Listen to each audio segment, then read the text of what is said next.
I'm with the Squarp Pyramid Sequencer, and we're going to look at one of the new features in a forthcoming update, and it's a pretty cool feature.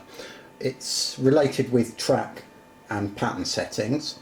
So here's a blank canvas, and to go into this mode I'm going to press second and track.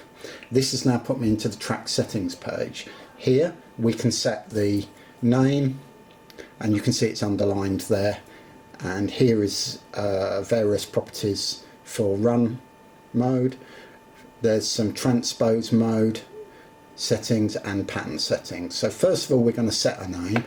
I'm going to call this the bass drum, because I'm going to connect this to the Roland TR8, and I'm going to select pattern mode in this one, and that is now set.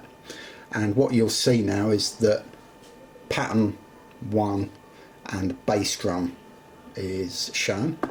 Now if I go to the track, to go into the pattern side, all I've got to do is hold the track and rotate the main encoder to the right, and now we're in the pattern section.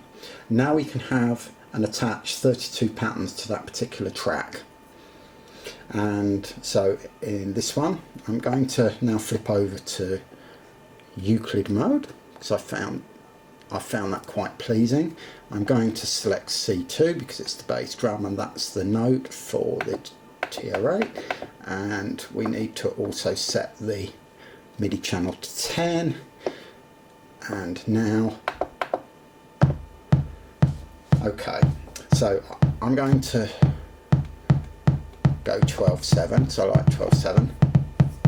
So there's our bass drum in 12/7, and what I'm going to do now is go back over to track, and we're already now in the same pattern mode. I can now go to pattern number 2, which is both highlighted, but the one that you're on is actually enlarged and the LED has dimmed. We can go do it that way if we want, and we can do that. Now, so now I'm in pattern 2. We can see I'm in pattern 2 of the bass drum, and I'll go to the what shall I do? We'll change that to less and see what happens. Okay, so there's our second pattern playing there. Now the beauty of this system, if I go back into the track section, I can now just go to the tracks, no muting or unmuting, it's done for me, and I can just select the track I want. Pretty cool feature. And the other thing I forgot to mention is we have program change and MSB and LSB facilities, so we can change them here with the encoders that are marked. And we'll also note that before it went from 0 to 127, now they've standardized it. It goes from 1 to 128, so that deals with that section. Same for the MSB and same for the LSB.